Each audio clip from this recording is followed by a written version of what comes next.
What's better, the known devil that's chasing you or the unknown angel you are blindly trusting to save your life? The Old Lady by Kristopher Triana answers that question. Now that I've just finished my third Kristopher Triana novel, I have to say I noticed a theme here. He's really good at writing a hidden villain. Like, imagine characters so villainous, especially the women, that it just shakes up your entire perception of what a villain is and who it should be in a book. We're so used to seeing women as the victims or the embodiment of gentleness, even in horror. Now, I will admit with this one, it was a bit of a monologue marathon, and I found myself kind of skipping a few pages on my Kindle just to grab the dialogue to understand the forward movement of the story. Now, I wouldn't say that you could skip all of the monologues because a lot of it is necessary to understand the depth of the old lady, aka Tracy, in the book.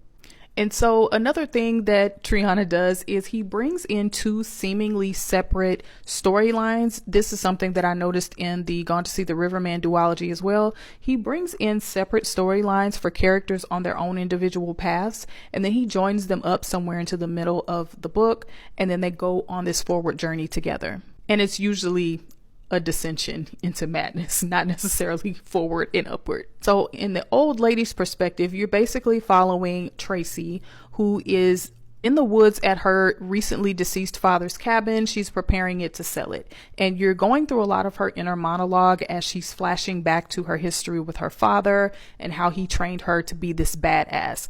Think the movie Lou. But all of that training cost her her sanity. And now she's, I think, in her 50s during this story. On the other side of the book, you have four young adults or teenagers who are on a hike. They get lost because of course they do.